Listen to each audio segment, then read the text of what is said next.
Good afternoon, students. This is for History 1301, Unit 1, and it is for both the 16-week and the 8 weeks. And what we're going to do today is that we're going to briefly cover the 7 Years' War. That is going to then lead up to taxation on the colonies, and it's going to put us on track for the American Revolution, okay? I'm in a new environment and using new equipment, so please bear with me. My eyes are going to be moving around. I've got notes and want to make sure that I give you all the information that I need to. But again, this is for Mr. V's History 1301, and it's the end of Unit 1, right after the Enlightenment. By this time, you should already know the settling of the colonies. They're doing fairly well by this time. The Enlightenment has taken, has taken hold in Europe, and it is closely moving to the United States by way, of course, Ben Franklin. And then we are going to go into the 7 Years' War. I don't know if I did or did not cover the response to the Enlightenment, which be the Great Awakening. The spontaneous revival of a new movement of churches led by Jonathan Edwards and George Whitefield, which was a very informal way of preaching. These individuals were called New Lights. They were very fire and brimstone, but they focused primarily on not the goodness of man, but on the sinfulness of man. And that in itself was going to take hold in the colonies fairly well, and it was a response to the Enlightenment. So as I was saying, these were outdoor sermons that actually attracted thousands of people in nearly all of the colonies, and they were very successful. They established new churches. They gave voice to those individuals that perhaps before had been traditionally silenced.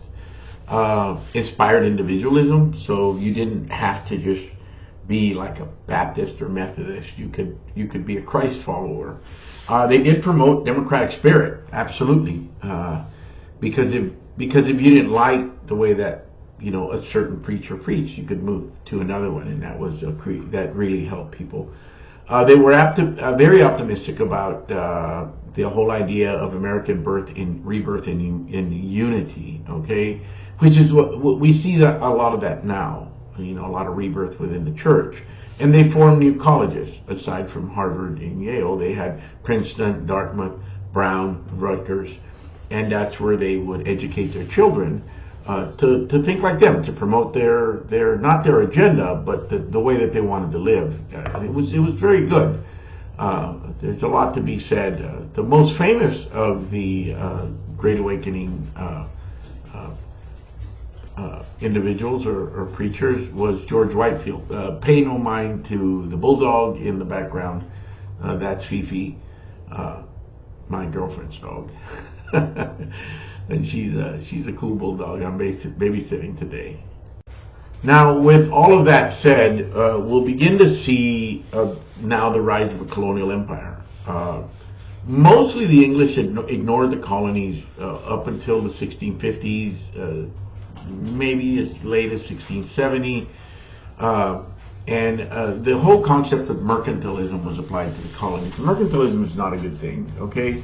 Mercantilism basically is where you were just taking all the resources from one place, all the raw materials from one place, and then you were using them for the colonial empire and giving nothing in return, and that was not good. So that means that England had complete control of any of the good resources that the American colonies had, and the British colonies in the Caribbean, which was sugar, molasses, lumber, lead ores. There was not a lot of gold for the British. The gold, there was very little gold actually in North America and North and South America. There was a lot of silver in South America and in Mexico, but that was benefiting the Spanish. Of course, the the British and the Dutch did a very good job of pirating Spanish vessels and taking silver from them. Okay, and that really put a hurt on the Spanish colonial empire. The British never really did pay too much attention to the colonies, and they went to the concept of salutary neglect. In addition to that, the British start to impose trade relations or trade regulations against the colonies. They would say that the crews had to be made up of a combination of English and American colonists. At some point, they wanted the merchants to have a crew of up to 75% that was English and not colonial American crews. They also set up what they call enumerated goods. We tend to call those commodities now, and those are raw materials that are essentially necessary for the functioning of the country. Okay, and in our case, it would be things like crude oil, gold, silver, platinum, precious metals. My mind has gone blank. Orange juice, pork, beef, those kind of things that are heavily regulated by the market. In this case, in 1660, the enumerated goods were things like tobacco, sugar, cotton, indigo, dyes, coloring dyes, believe it or not, and things like spices, ginger, pepper, things like that. The other thing that they focused on is molasses, rice, and they also taxed or put a lot of emphasis on naval stores. In other words, these were inbound warehouses where the goods that were coming out of the Caribbean then would be stored in the Carolinas, and then from there they were moved to the eastern seaboard, where the merchants, either in New York or in Boston, would then put them on ships and send them to England. And then when they would get to England, they would do some trading there, put some finished goods, send them down to the Bight of Africa, trade some of those materials for slaves, then move them to the Caribbean, right? And then sell the slaves in the Caribbean. Sorry about that. That's a phone call. Like I said, I'm just getting back into this.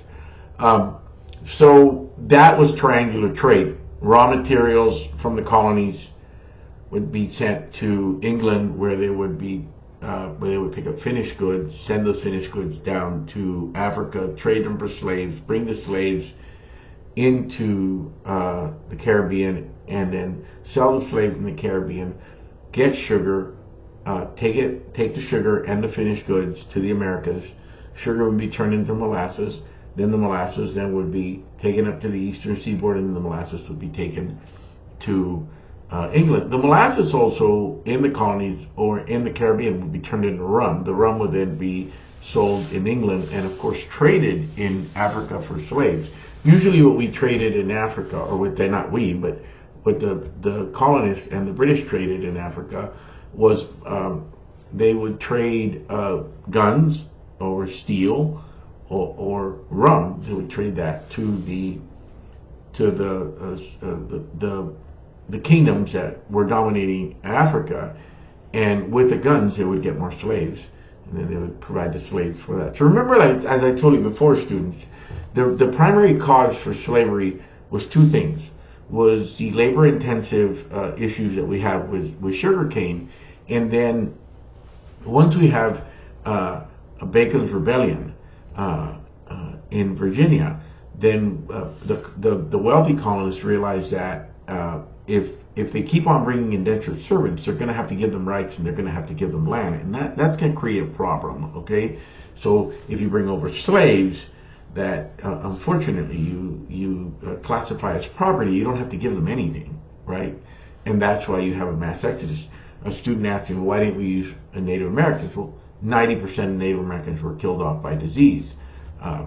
So those are some of the things that we need to really look at to make sure of why this triangular trade, and it was never a perfect triangle, it was just like a giant isosceles triangle, but we call it triangular trade, that was dominated primarily by trade, raw materials, and of course the trade winds, the winds coming out of the South Pole and the winds coming out of the Atlantic. At different times of the year, the rotations were different, but that was still the basis of trade. So what we begin to see here is that we begin to see a conflict again between the French and the British, and it's known as the 7 Years' War.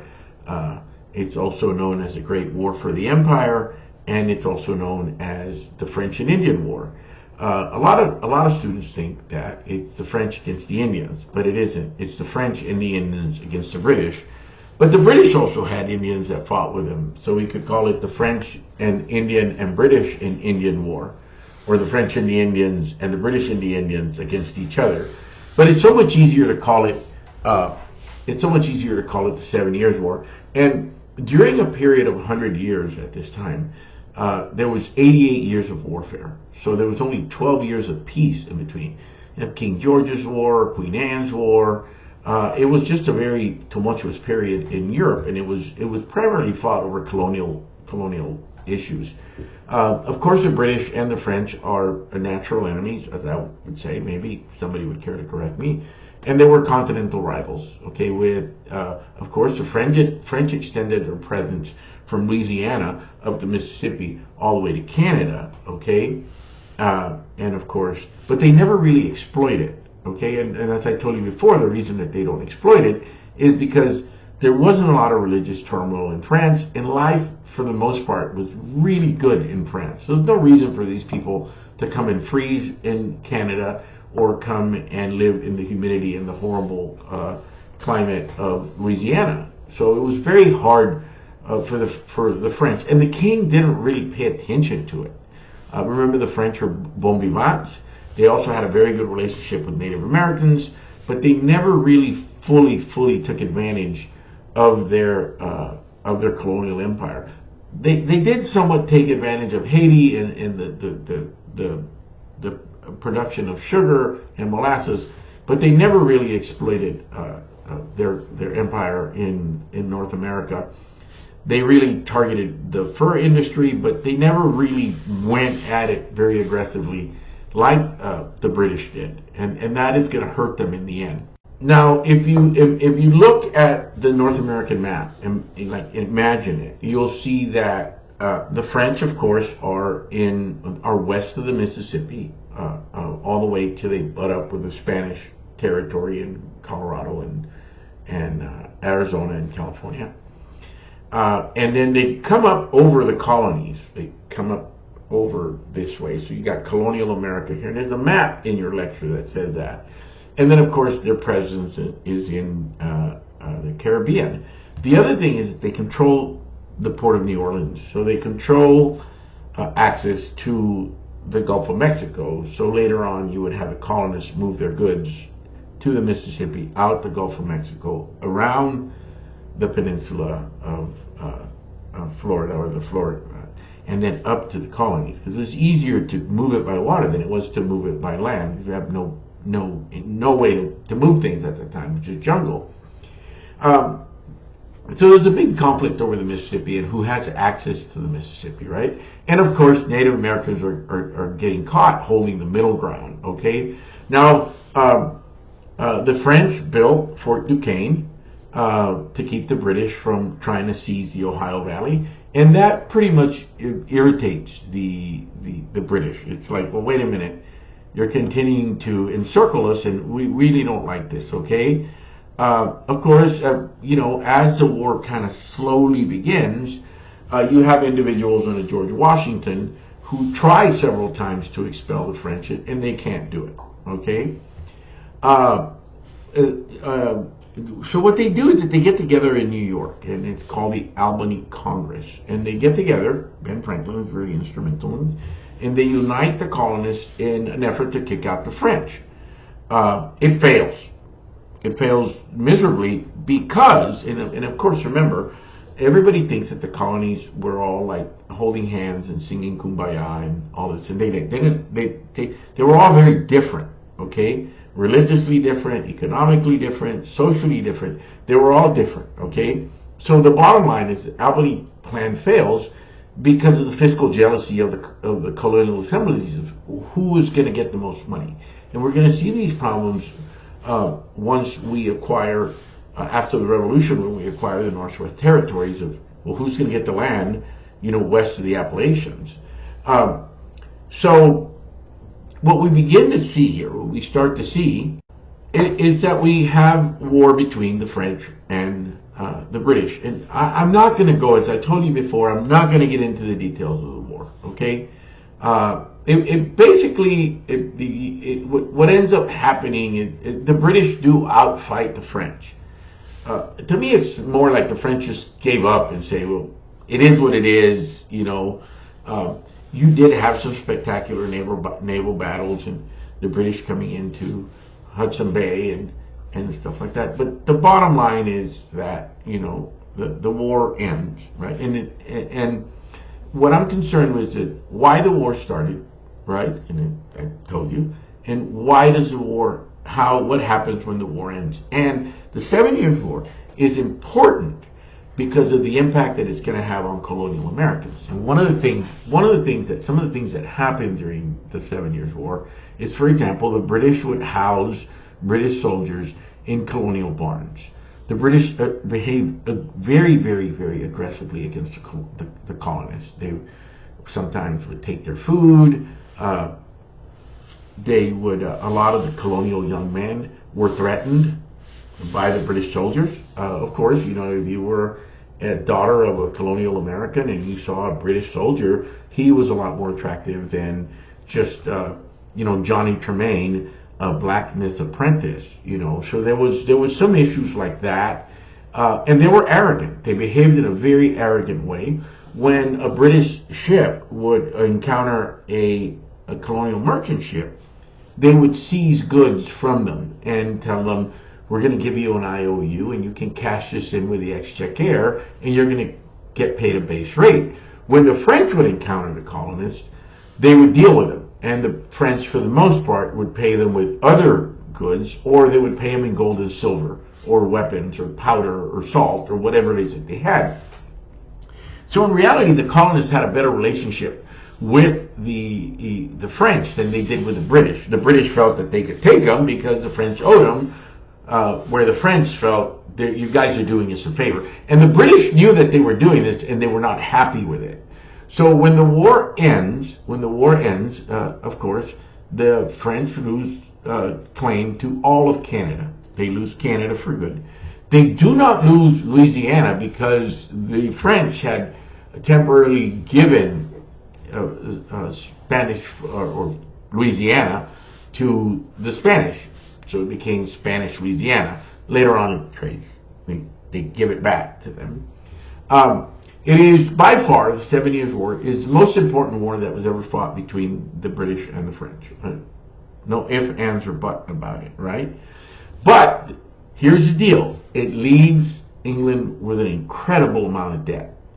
And when the war is over, the British say, we fought this war for you, so what you're going to do is that you are going to pay us back we're going to increase taxes. And that's where the problems begin, right?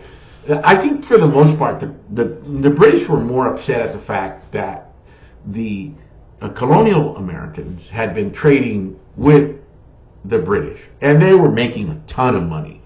I mean, the amount of money that they were making was absolutely outrageous. I looked it up one day, and it was pretty insane. It was the millionaires made during this time, and the British knew. So the British said, you know what, we're going to go ahead and tax you.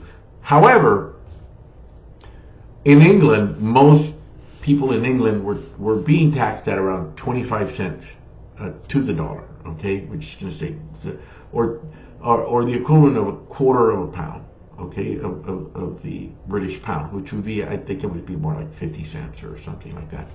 But if you look at it in dollars, it was 25% of a dollar.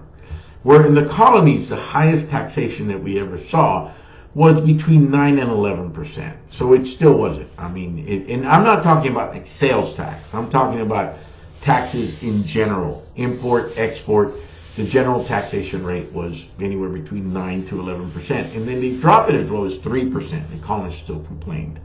Okay? The main thing is debt.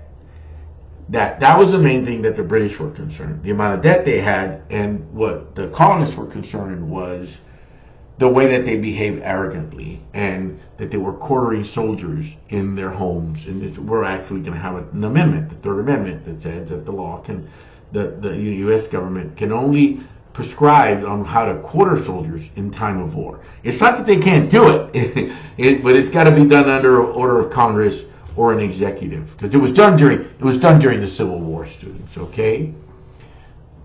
Now, along with this victory, the horizons of the colonists were expanding. Now, we have the proclamation line of 1763 that was put there because the British didn't want the colonists going over there, but they still did it. You know, they're going west of the Appalachians. Okay. They also created this whole concept of hold on just a minute, my mind is going blank. They had a better knowledge of the land than the British. They trained officer militias, and for the most part, the British colonists felt that the British, or the British colonists or the American colonists, felt that that the British were not willing to share the burden of the damages that had been caused by both the French and the British during the war. They felt that, hey, we're supposed to be like your junior partners, and you fought this war, now you're taxing us, you're giving us a bunch of grief about us forming our militias or our officer militias, and we have an issue. And what this is going to do is that it's going to force the colonists to cooperate with each other.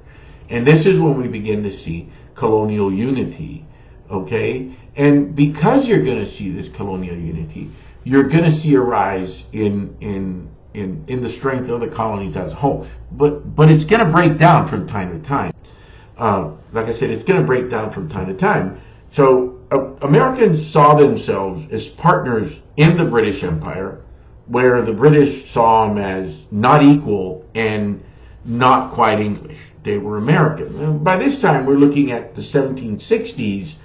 We're looking at, 1620. We're going over 100 years here, they had generations that had separated themselves from the British, and that, in a sense, was going to cause these issues, okay? So again, they're almost 150 years removed from the settlement, in the 1620s, all right? So they weren't really British anymore, they at all. They were Americans. They had learned how to deal with, Native Americans. They had learned how to deal with surviving, and the hard things were over, okay? They were very well established. So what we begin to see by the 1760s, 1770s, that the attitude from the colonists towards the British changed dramatically, and it was not going to, things were not going to change for the better. The social differences between the colonies and Great Britain were incredibly profound. There was a big chasm there. It was social, economic, the Enlightenment, you name it, religiously, everything. They were all a part of Great Britain, absolutely, but they had really little to do with each other, and that's what's gonna bring up these issues. So that is I had another brain fart. So let me pause this for a minute, and I will delve into taxation without representation. If you are a student that is taking a 16-week class, you can stop watching it here, because this is all you're going to be tested on for exam 1 in the 16-week class. If you're taking an 8-week class, then continue to watch till the end of the video. And I'm just going to cover taxation without representation, as they like to say it, and then we'll move on. Give me a second. So I'm back, and this would be this is the beginning of chapter 5 in American Narrative of History, and in OpenStax, just pick up where the 7 Years' War ends. We're going to go into the growth and diversity of an early republic. Okay, it's on its way to become a republic. Okay, so remember, you have to know the proclamation line of 1763 that starts in Maine and it goes all the way down almost to the Florida border, and it encompasses Georgia. Okay, and it means that the colonists could not go west or south of that line. They had to stay within that, and they did that. The British did that so they could keep tabs on colonial Americans. However, the frontier was a very fluid but very complex. There was a mixture of Europeans, Native Americans, African Americans, both slave and runaways, and while it was harmonious at times, it was a very violent mixture of Europeans, Native Americans, African Americans, and some French. Okay, so it wasn't it wasn't something that we may say. And by the way, that's my dog, Chief. It wasn't easy in colonial America. It was not easy in colonial America at all, under any shape. The largest non-English group at this time were the Scots-Irish, and a lot of them do go past the Proclamation of 1763. Most of the people that were living at this time were concentrated around the Pennsylvania border, and they were very quick to challenge authority. That's why we Americans always love to challenge authority, because it's like born in us, to challenge authority. Okay, the Germans came in at this time. They were very hardworking farmers, of course, and they came into Pennsylvania. And some of the things that angered the colonists was that in the British, again, it starts with these. When I say an act is like it could also be considered a tax and stuff. Again, let me reiterate that an act can also be a tax. It could be an issuing of an encyclical. So in this case, it was a transportation act, and it really upsets the colonists, because what happens is the British started importing convicted felons to the colonies. Now, they would get really pissed off about it, but here's the deal. They were not importing, for the most part, violent criminals. They were importing a bunch of people that hadn't paid debts, petty criminals, and a lot of those people went to Georgia. Remember, Georgia was a penal colony.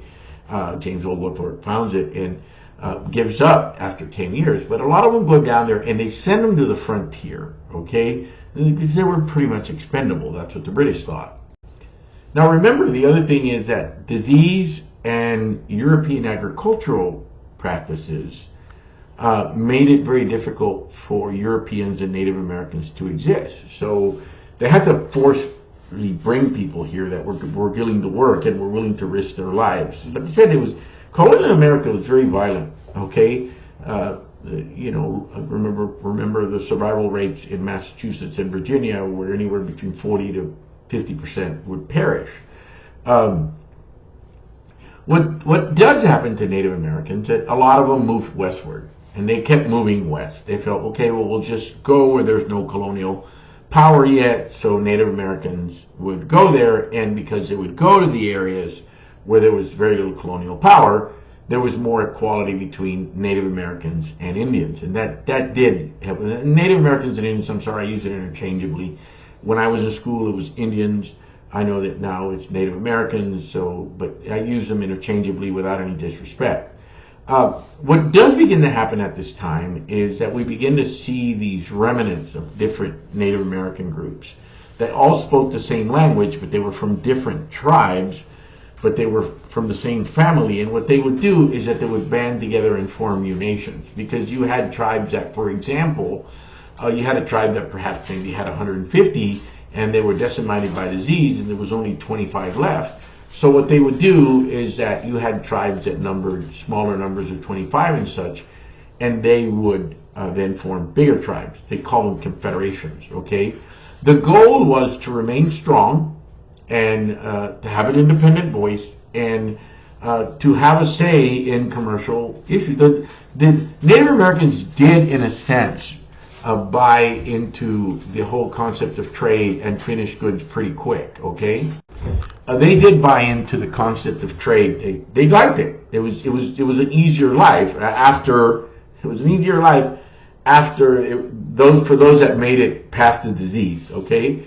And again, as I told you, the French and the English played other Native American tribes against each other. Now, we also have to pay attention that there was things going on in the Spanish borderlands, okay? It's like not just the British were over here in the eastern seaboard running their own show, But we had the Spanish in the Spanish borderlands, okay? You had southern Georgia, Florida, Alabama, Mississippi, Louisiana, Texas, New Mexico, Arizona, and California. That was all very well controlled by the Spanish. It was very sparsely populated because you don't have the resources in the south that you do in the north. And for the most part, the Spanish were doing pretty good in Spain. Catholicism ruled. We don't have any famines going on. The kings, for the most part, are not off the wall. The Inquisition is over. So the Spanish have a lot of trouble getting people to come over. They couldn't even pay them. For example, my ancestors that came in the 1550s through Mexico, Veracruz, and Tampico, then went to the area of Monterrey, and in the 1750s or 1755 traveled to the area of Nuevo Santander, which is South Texas. So that's how my paternal lineage made it to the New World, which was far earlier than some Anglo-European settlement. Okay, I'm not saying that Spaniards are any better. I said there was a Spanish present in the Americas in the 1550s. Okay, so Spanish outposts grow very slowly because of the harsh environment in the South. But they did create multicultural and interdependent societies between the Spanish and Native Americans. And of course, the mission system, okay, primarily the mission system was incredibly strong in California, went all the way as far north as San Francisco. But those individuals that end up there are not, they're never really going to be more Mexican. They're going to be known as Californios, and those that live in Texas were known as Tejanos. And the Californios were not like the Tejanos, and the Tejanos were not like the Nuevo Mexicanos. But still, the largest presence of Native Americans in the Spanish Empire is going to be in New Mexico. Arizona was very sparsely populated. There was really nothing going on there. Okay, there was very, very small long-term economic growth in Spanish colonial America. Okay, nothing like the mercantilism that existed in the Eastern Seaboard, where they had timber, they had sugar, they had hats, they had, iron ore, all these great things. In the Spanish Empire, it was silver that was coming out of Mexico, and for the most part, after the silver, it was just a sparse, assortment of sundry goods that really didn't add up to much. You do have these rancheros that settle in Nuevo Santander, which is in Texas, and in California. But these individuals were not in the business of selling cattle. These were land poor. They may have been wealthy because they had maybe 10 or 15,000 head of cattle, but it didn't, in the end, it didn't add up to much because they couldn't take those cattle to Spain. So the only thing that could be sent to Spain was silver, and by this time, the Spanish Empire was fading in the power of the British and French Empire. That's why the Spanish were always in cahoots with the French, because they needed support from the French in order to survive against the British. But what you begin to see here is the onslaught of British hegemony. Okay, and if you don't know what hegemony means, look it up. Now again, the British trade was mainly with England and the West Indies, because they produced a lot more money than the colonies, and they used it to offset their debt. Mass production of consumer goods stimulated the rise of consumer colonial imports, raw materials, again, and Americans are going to build up a lot of debt because they buy finished goods and they pay them with raw materials, and the finished goods are always worth more than the raw materials, and the Americans did not have the ability to tax the British goods that were coming in. Tariffs are not good, okay? Trade between the colonies is going to increase and allowed Americans to learn more about each other, and it begins to erode local colonial identities. So the colonies become more homogeneous in a sense. Instead of, they begin to lose a little bit of their Germanness or their Irish Scottness, or so they still retain it, but because of the increased trade, they become more homogeneous, and that is going to erode the regional identities. Okay, but regardless of that, the British always attempted to emulate British political institutions. They do discover that they are different than the British, but they still want to be like the British. Okay, they had English common laws in the colonies. They practiced laws that resemble those in England. They felt an obligation to preserve English customs and their British self within the colonies. But at the end, what we begin to see is that in these colonial assemblies, it was the elite that controlled the assemblies, and the elite were very closely tied in with legislators in England and the Crown. Okay, so the colonies did exercise extreme vigilance over privilege and power, but at the end of the day, the wealthy ran the show. The king allowed the colonists to elect their own governor, but then the salaries of the governors was paid by the wealthy, so the wealthy controlled the governor, and that was it. So the colonies experienced all these problems, and the overall was a lack of representation to those individuals that were not members of the elite. Okay, and that is going to create some serious problems that we see. Now, if you're following along with the lecture, the lecture for the 7 Years' War has been added, and that is just to reiterate. And so we're going to jump to the lecture where it says decline of political trust. And I'm sorry that this lecture is going on to a lot, but this is, I'm going to go for another 15 minutes and then I'm going to stop. So what we're going to see, what we realize, there's going to be a lot of distrust for the British to the colonists because of the smuggling that the colonists did. And the most important consequence of the 7 Years' War was the enormous debt that the British were left to shoulder. Of course, in 1760, King George III becomes a king, and he believes that he should make the policies for the empire, not Parliament, and that he should be active in it, and that is not going to work well. Parliament does not agree with him. It was hard for Parliament to get adequate information on the colonies because, of course, it took forever for news to go back and forth. It's not like now that we have Facebook or texting or stuff. So parliamentary sovereignty was a central issue in England. The colonies wanted ultimate authority on themselves, and they wanted Parliament to listen to them and dictate to the king. The king was like, I don't care, And Parliament said, we're big, you're small. You should be glad we're letting you function. So colonists assumed that their legislatures were in somewhat equal to Parliament, and they were in the colonies, but not in England. Okay, Americans were not represented in Parliament, and of course they leave the British Army in the colonies after the 7 Years' War. Okay, and then of course they establish a proclamation line of 1763, and that is going to be seen by the colonies of heavy-handed enforcement, okay? And this is where we're going to see the birth of discord. They send a guy by the name of the Prime Minister, they didn't send him over, I'm sorry. Prime Minister George Grenville attempts to reduce England's work. And he's actually really good at what he does, and he passes a Revenue Act. It's the tax, the Stamp Act, of course. And what this is that this raised the tax on molasses to 7 pence, which is called pennies. Okay.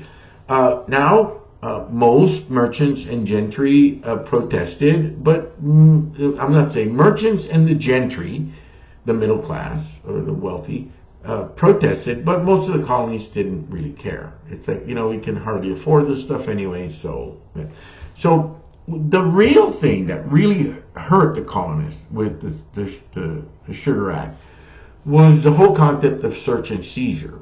That they say, you're going to protest the Stamp Act, and we're going to lower the tax to 3 pennies, but we're going to put a stipulation in there that we can board American vessels now. We can have a trial without a jury of your peers. You can go to an admiralty court. And that is going to create a problem, okay? the writs of assistance, which means the only thing they had to do is probable cause. They see a ship going out in the ocean and they say, we suspect that that ship is carrying contraband, we're going to pull it over. Are you have anything to declare? No. They board the ship, they find goods that they hadn't declared, and they seize those goods on the vessel. Those individuals are taken to England and they're tried by an admiralty court, and of course they're all found guilty. And they saw that as a violation of their civil rights, and it absolutely is. Okay, it absolutely is. So the Sure Act is the first one. The second one is going to be the Stamp Act. Now this one affects everybody, and it does so because it puts a tax on printed paper. It puts a tax on birth certificates, death certificates, titles, and we pay those. You know, your car, you have to renew your inspection sticker or your tags. When you buy a car, you have to, your tax, title, and license. These are just fees that are added. They're like the fees on your phone, the fees on gasoline for road use, and these affect everybody. And what happens here is there was a radical response between the Sons and Daughters of Liberty. It causes what is known as bread riots in the colonies, where now a man comes in and says, sweetheart, I wasn't able to bring the $20 that I told you that I was going to bring this week. I was only able to bring you 13. I'm sorry, but I had to pay some taxes or some it's after the butt, and the women get mad because they can't feed their children. They can't make ends meet. I mean, how do you explain that to crying babies? They take their empty pots and pans and they go out beating them into the streets. So we have to make sure that we give women their place in this show. Okay. Now, in addition to that, what we're going to see is the Sons of Liberty that are going to riot. There's going to be mob violence. They're going to tar and feather tax collectors. Tax collectors, they don't have. It's not their fault. They're just enforcing the law, but they still did it. Now, and the elite turned this into a mass movement. But here's the deal. The elite were also afraid. It's like John Adams says, when the pot is set to boil, the scum rises to the top. So some of the founding fathers absolutely knew that the members of the lower class that were doing the bulk of the protesting, those individuals, we needed to keep them happy, because if we didn't, they would do the same to them. So Patrick Henry denounces taxation in the Virginia Resolves in the main form of communication, newspapers, and printed resolves. So with all of this going on, Parliament repeals the Stamp Act, and they turn around in their arrogance and they issue the Declaratory Act. Okay? And that's not going to work out, okay? Because Parliament says we're sovereign over America in all cases whatsoever, okay? All right? And then they turn around and they have a conversation with men like Ben Franklin, and Ben Franklin says, well, why don't you put duties, okay, tariffs, on things that are coming in from England? Don't tax stuff that we have here while it's going out. Tax stuff that's coming in. And Charles Townshend is the Chancellor of the Exchequer, and in 1767 they imposed the Townshend duties, and that is an American tariff or a British tariff on goods imported of paper, lead, glass, and tea. And Ben Franklin says, hey, don't worry about it. If they don't want the stuff, they're not going to buy it. Well, paper, lead, glass, tea. None of those things are produced in the colonies at this time. And they do very little. And paper is needed to print. Lead is needed for musket balls and for printing. Glass is, well, for window panes. Tea and paint protects your home. So the Sons of Liberty organize and they protest, okay? And this is going to lead to the first escalation in violence in the colonies. And of course, this is going to be in Boston. Most of this stuff is going on in Boston because it was a major port. The English government decides to move 4,000 troops to Boston. That's a pretty heavy show of force right there, right? And they clash with the British population. I mean, with the population of Boston. And here's what happens. I've actually been there, and it's a pretty indescript place. They what happens here is that they assemble, and the reason they assemble is that earlier in the day, kids were throwing rocks at the windows of the tax collector. The tax collector comes out, he sees the kids running, and he fires a shot in the direction of a kid with a blunderbuss. And one of the pellets hits a kid in the back of the head and kills him. And now they're saying, now they're killing our children. So that evening, you have a mob that comes down on the tax collector, and there are some British soldiers there that are protecting him, most of whom were Irish Catholics. And they're throwing snowballs at the soldiers. Of course, the snowballs had rocks in them, okay? They hit somebody fires a shot.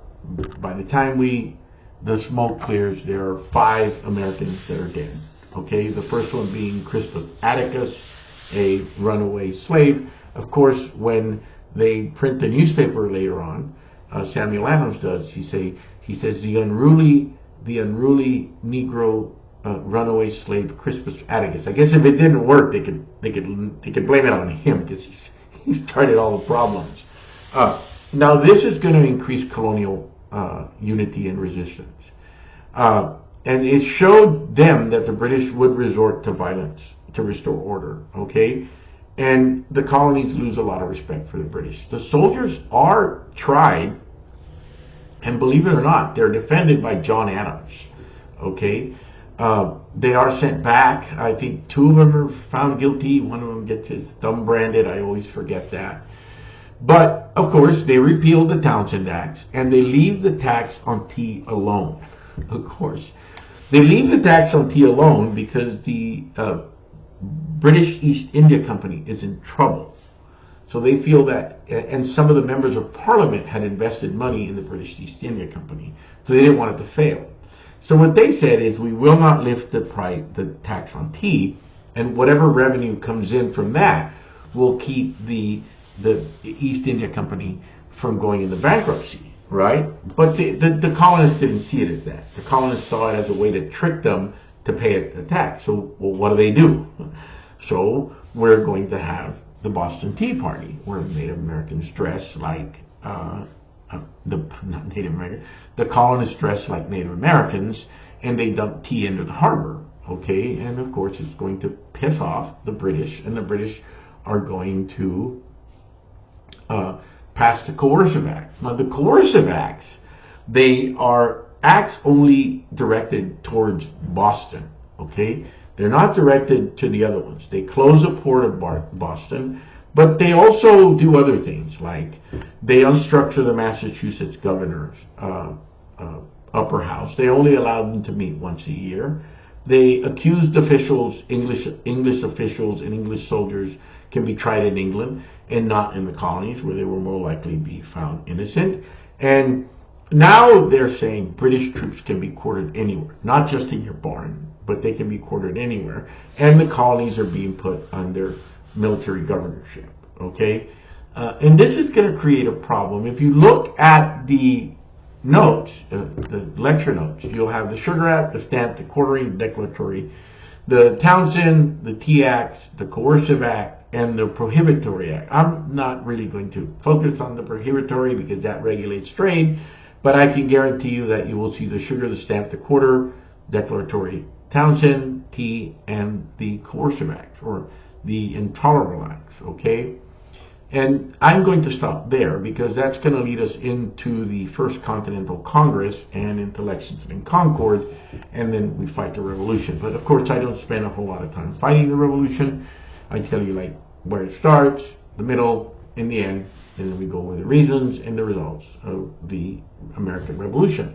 So for those of you that are in my 8-week class, you stop here. 16-week class, this will be part of the next unit, okay? Thank you for listening. Thank you for putting up with my dogs, and I hope you all have a great evening. And trust me, a lot of this information is going to be on the exam. You all take care, be kind to each other, and have a great evening, day, or morning.